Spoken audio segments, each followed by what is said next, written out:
Hey, welcome back, key holders. And today we aren't just looking at comics, we're looking at the blueprints of a legend. We're going back to the roots of Gotham City before the world was at war and when Batman was still finding his shadow.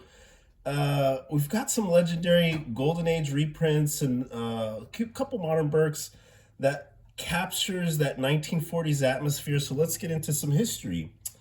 Coming in number one is the first appearance of Clayface, Basil Harlow.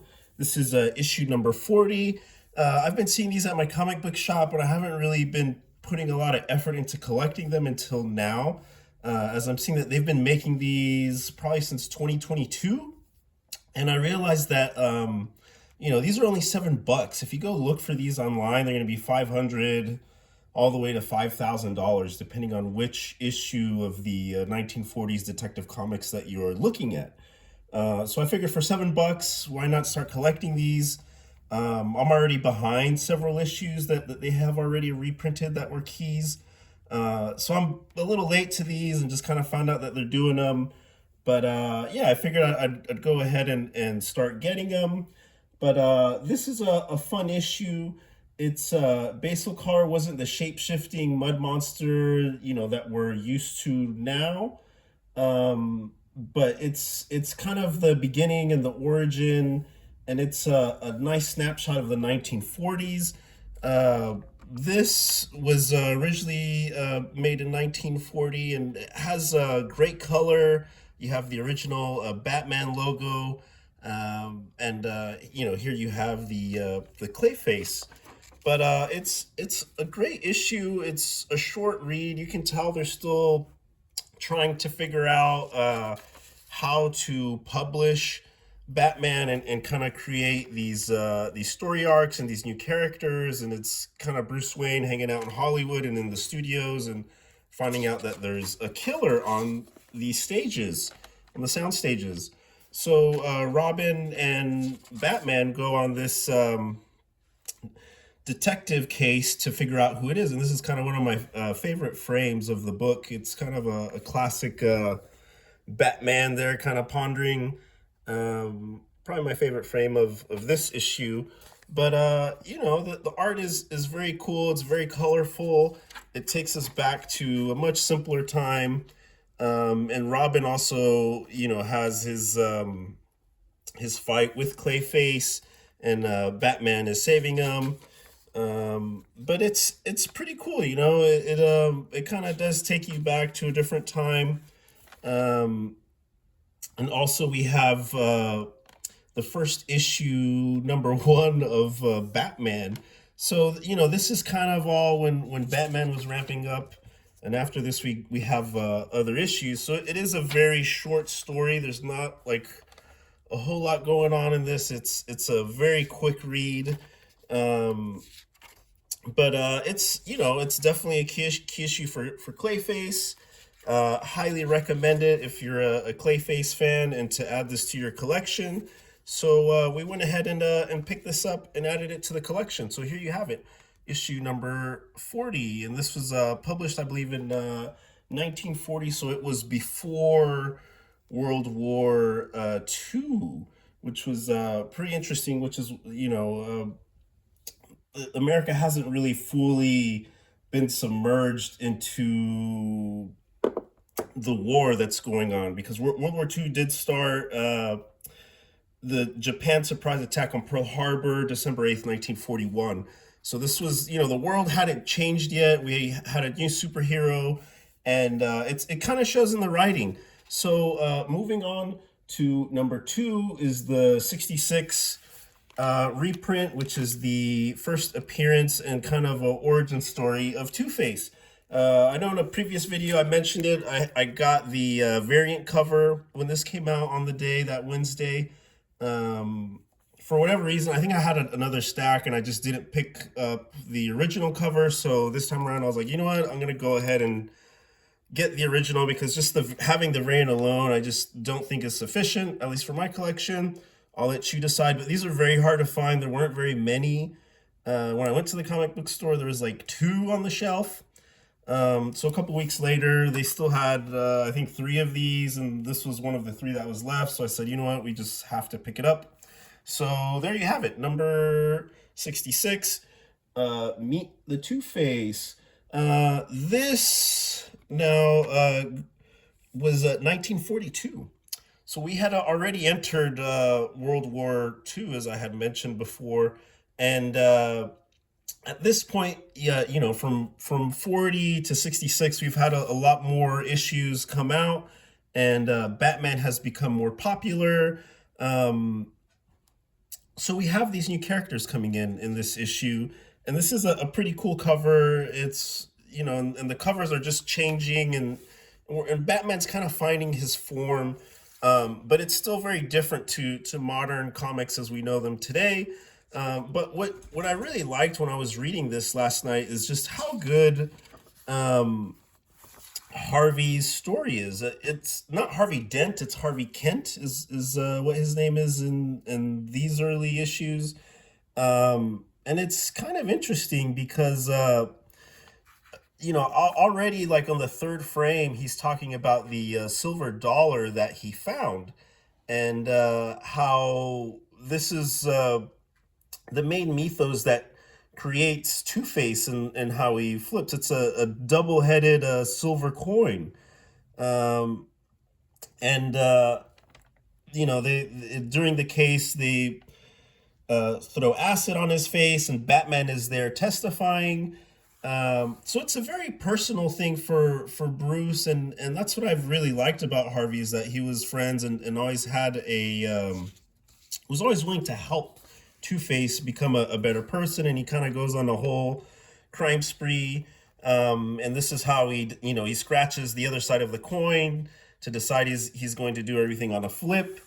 So he starts kind of terrorizing Gotham. But what's really interesting, and I think what I really like about this, is how he's also doing good deeds. Like, not only is he robbing, but he's like paying people's off mortgage, and just like, it's just so crazy. You know, we don't really see the duality of Two-Face, I feel like, in the more modern comics. And for my personal writing and my projects, I kind of want to take from this, because I think it you know, for me, Two-Face is kind of like someone who's bipolar or something like that, and just how these are people that we love, but they have these mental illnesses that we have to learn how to work with them, and understand them, and help them through their life, because they can't do it alone, and they struggle with certain things.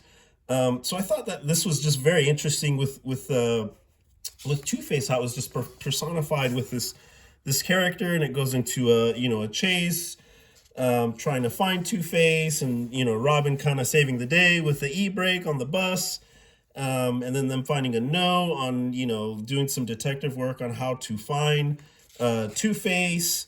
And he goes into a movie, and they already have Superman playing, so they're kind of advertising some of their, the other superheroes in comic books. But yeah, this is a longer read compared to issue number 40. And you can tell they're establishing a different writing style. But it's a great read, and it also leaves us for the next episode. It doesn't really completely finish, and it's flips a coin and it stands still, and that's kind of where they leave us. But overall, surprisingly, a really great read. I did enjoy this a lot compared to number 40. It was a little shorter. So this was just more fleshed out, and just a better arc, and it really just kind of strikes a strong chord, and establishes kind of one of the original and longer lasting villains. Harvey has always been one of my favorite. Two-Face is just such a great character in the Batman universe. So I was just really happy to go ahead and add this to the collection. On to our last books. It's the Batman Second Night number 2, covers Alpha and Baker. This is a 2025 masterpiece by Dan Jurgens and Mike Perkins. It's the sequel to The First Night, which I don't have. I was a little late to this series, so I'm just getting it into the Second Night. We did do a video with book 1, so now we have book 2, and Yeah, it's kind of like the Scarecrow emerges during the height of the World War II paranoia, kind of going back to our theme of the 40s.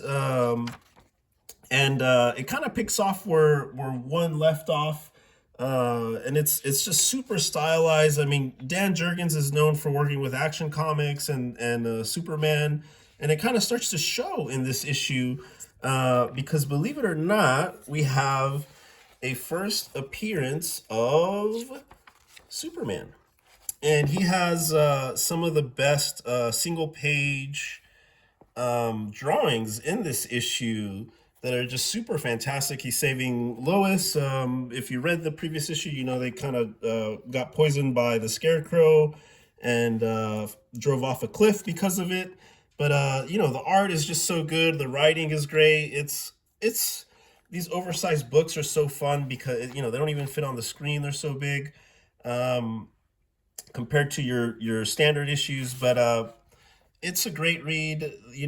These are longer. There's no ads in them, so it really is a treat, and it kind of goes through a whole different backstory with Bruce and Gordon compared to what we're used to seeing in the comics. How Gordon was actually saved by Thomas Wayne in World War I, through the trenches and the mustard gas, and that's where Scarecrow came from. He was designing all the mustard gas for World War I. So there's a lot of cool narrative pieces in this that are very unique and very special that we really haven't seen in the Batman universe, and they've been cleverly worked into the plot. And yeah, what's interesting is the way they end it is Batman encountering Superman, and they're both new superheroes in this world, and they're kind of checking each other out. And this is the second full page of Superman that I also, they're just so great. Mike just does such an amazing job with all this artwork, and I mean his Scarecrow is just so scary and so great. I mean it doesn't really get much better than that. But yeah, see, to be continued. Unfortunately, these are bi-monthly, so I don't think the next issue comes out until February. But yeah, Dan Jurgens, Superman Action Comics, and Mike Perkins from Swamp Thing in Action Comics. So they're reunited to tell this great story, and we're doing 6 books instead of 3 from the first night. Second night's going to be 6. And yeah, I'm pretty excited. There are a couple variant covers you should definitely check out. My favorite is the noir style. I believe this is Mark Aspinall who's doing these, and they're just absolutely my favorite. Here's book 1 and book 2, and they just, oh man, they're just so great. He's known for his Criterion Collection movie posters, and he's just kind of taken off in the comic book scene. And I think he's kind of become the permanent B variant cover artist for this series. So they didn't have any of these. I had to special order, and luckily I was able to get it. Last time I did order one, and it had a crease, and there were a couple more, and I was able to swap them out and get this nicer one because it's, out of all the covers that come out, this is still one of my favorites. I would like to get this cover frame because it's just that cool to me. I really like it. But yeah, anything from Clayface to Two-Face to the Scarecrow, we pretty much have it all covered here. Do you like this 1940s pulp Batman? Or are you more into the more modern superhero? Let me know what you guys think below. But if you like this kind of content in this video, make sure you like and subscribe. And thank you guys so much for tuning in. Keep stacking, and we'll catch you on the next one. Cheers, guys.